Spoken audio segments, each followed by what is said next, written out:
చూస్ country delight, live better. ఇప్పుడే country delight app ని download చేసుకోండి.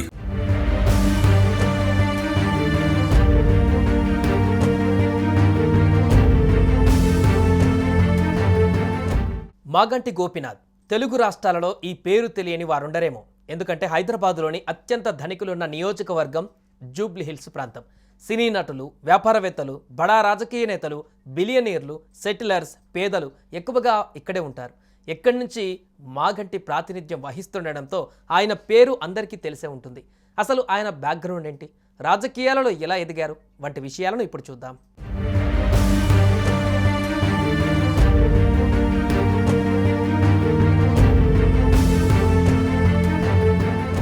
హైదరాబాద్ సెగ్మెంట్లో కీలకమైన ప్రాంతం అది. సినీ సెలబ్రిటీలు, బడా వ్యాపారవేత్తలు, కార్పొరేట్ సెక్టార్లో కీలకమైన వ్యక్తులు, రాజకీయ నాయకులు ఉండే ప్రాంతం అదే జూబ్లీహిల్స్ నియోజకవర్గం. అందుకే ఈ ప్రాంతాన్ని చాలా ప్రెస్టీజియస్గా తీసుకుంటాయి అన్ని రాజకీయ పార్టీలు. అయితే ఇక్కడ హ్యాట్రిక్ ఎమ్మెల్యేగా గెలుపొందారు మాగంటి గోపీనాథ్.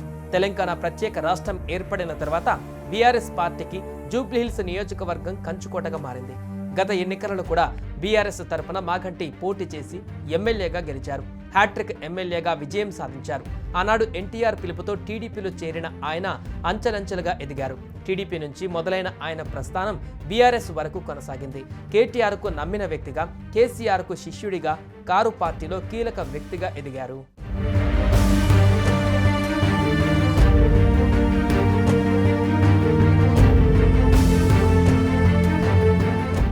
మాగంటి గోపీనాథ్ 1963 జూన్ 2న కృష్ణమూర్తి, మహానంద కుమారి దంపతులకు హైదరాబాద్లోని హైదర్గూడలో జన్మించారు. 1980లో వెంకటేశ్వర ట్యుటోరియల్స్ నుండి ఇంటర్మీడియట్, 1983లో ఉస్మానియా యూనివర్సిటీలో గ్రాడ్యుయేషన్ పూర్తి చేశారు. ఇక గోపీనాథ్కు సునీతతో వివాహం జరిగింది. వారికి ఒక కుమారుడు, 2 కుమార్తెలు ఉన్నారు.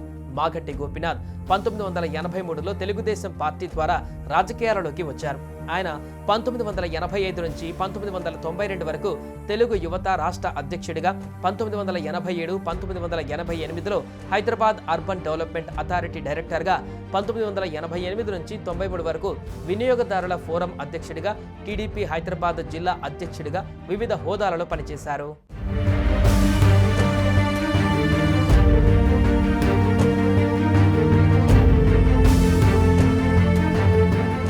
ఇక 2014లో జరిగిన తెలంగాణ సార్వత్రిక ఎన్నికలలో భాగంగా తెలుగుదేశం పార్టీ తరపున జూబ్లీహిల్స్ శాసనసభ నియోజకవర్గం నుండి పోటీ చేసి సమీప ఎంఐఎం అభ్యర్థి నవీన్ యాదవ్పై 9242 ఓట్ల మెజారిటీతో గెలుపొందాడు.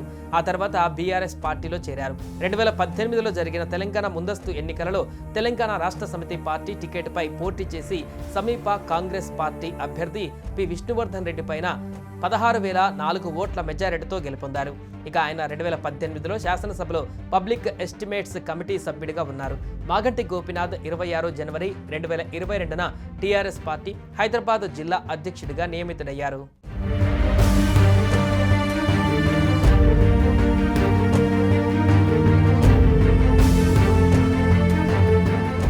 గతంలోనూ పలుమార్లు గుండె నొప్పి సమస్యతో ఆసుపత్రిలో చేరారు మాగంటి గోపీనాథ్. ఆ సమయంలో బీఆర్ఎస్ శ్రేణులు ఆందోళనకు గురయ్యారు. అయితే మళ్లీ తిరిగి కోలుకున్నారు. తాజాగా మాగంటి గోపీనాథ్కు తీవ్ర అస్వస్థతకు గురయ్యారు. గుండె సమస్యతో గచ్చిబౌలిలోనే ఆసుపత్రిలో చేరారు. పరిస్థితి విషమించడంతో ఆయన కన్నుమూశారు. ఇక మాగంటికి రాజకీయ నేతలు నివాళులర్పిస్తున్నారు. ఆయన ఆత్మకు శాంతి చేకూరాలని ప్రార్థిస్తున్నారు.